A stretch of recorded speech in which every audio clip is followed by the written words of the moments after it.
Hi, welcome to another pond update. Decided to check out this little knoll that scared me when I was walking through the fence. What's up, buddy? Hanging out in my Japanese maple.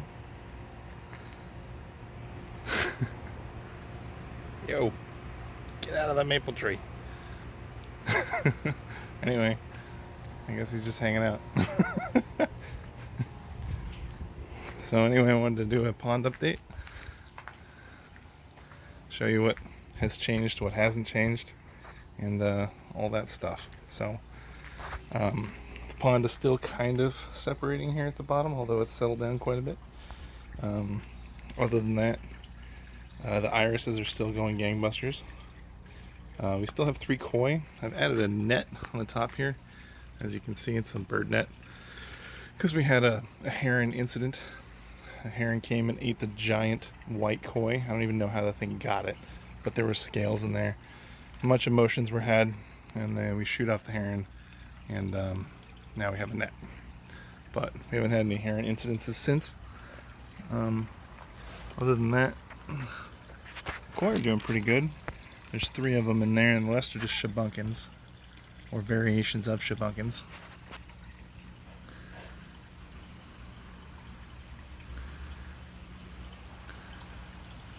But they're pretty good size still. These have gotten much bigger. Those guys here. Orange one is still king, although this guy's fast approaching.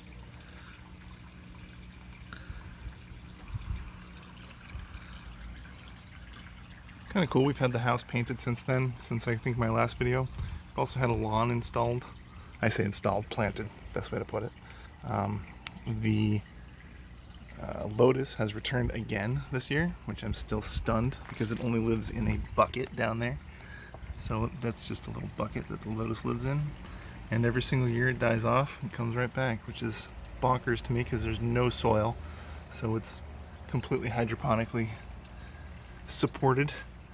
And this lily pad keeps coming back too. This thing comes back every single year. So awesome lily pad as far as lily pad goes. I mean, I put a little ramp in there in case any lizards or whatever fall inside and can't get out. The taro plant is still here. Although every year I bring it inside to try and keep it alive. And every year it loses all of its leaves. But once you leave it out in the heat of the summer, taro plant definitely comes back. And net out of the way. There's the taro plant's leaves. I like the taro plant, although it doesn't handle the North Carolina winters very well. It likes shade, it likes heat, it likes water. So half the year it's doing great. Other than that, the pond pump is still going fine. Nothing's really changed with the system that I have going here. So I still have my pump down here at the bottom with a pre-filter on it, which I kind of made out of a Sunny D container, which you can kind of see inside there. So it pumps up there. It's up into this guy, goes across into the UV sterilizer, which you have to change the light bulb on, by the way, every year, otherwise algae returns. Goes into here, which is my swirl filter. You can hear it swirling. This entire container is just one big swirl filter. So it comes in at an angle, goes straight across, spins around, and then exits right here through a surface skimmer.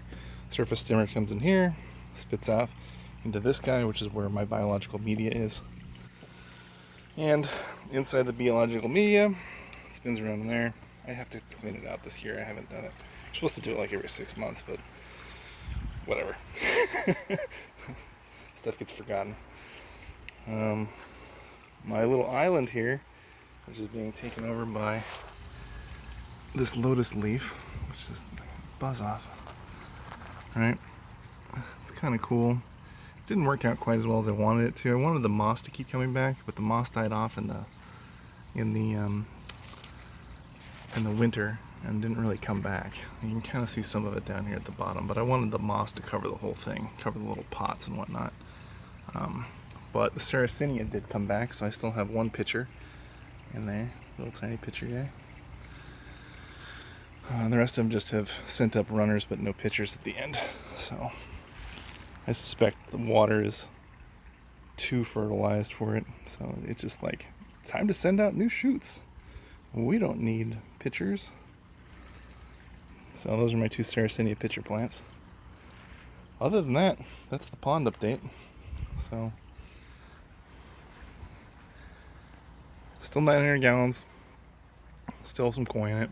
I acquired some new baby koi, and I'll see how they go. They're hiding right now. I got them yesterday. Somebody somehow ended up with some koi, and oh, there's one. I see him. There you go. He was making a run for it. See if I can find him. You at, buddy? Everybody's playing shy right now. I'll come out later in the afternoon. We have chickens. We got some backyard chickens. They live in that little pen, and then during the day we put them over here for their run around. They are the tamest chickens in the world. So we get 1 egg from each of them a day. Yeah, what's up, buddy? Yeah, which is nice. They lay their eggs up here. This is our backyard chickens. According to our city code, we can have 2 chickens as pets. So it's working out for us. Other than that, this is the garden. Anybody ever cared about the garden? So it's currently overgrown with weeds, but it's still producing. I have to get out here and weed. And I have every kind of pepper known to man in here. Squash, and these guys are zucchini. What is it? A zucchini? No, it's cucumbers.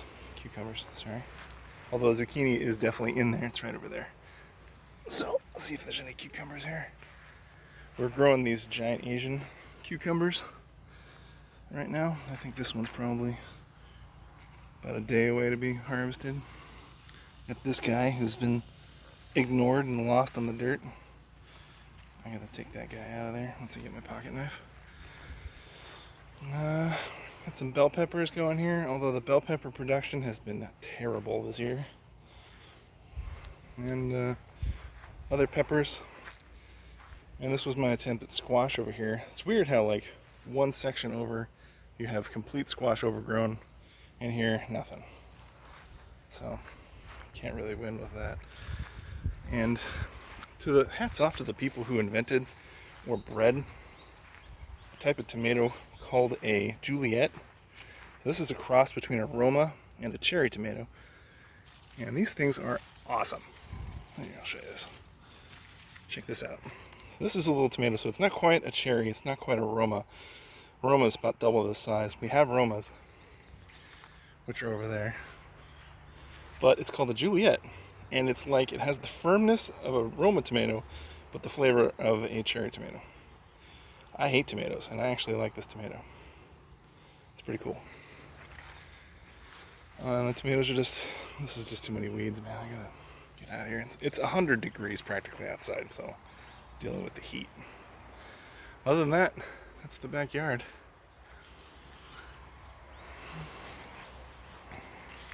I'll stop this video here until the next pond update and the backyard update.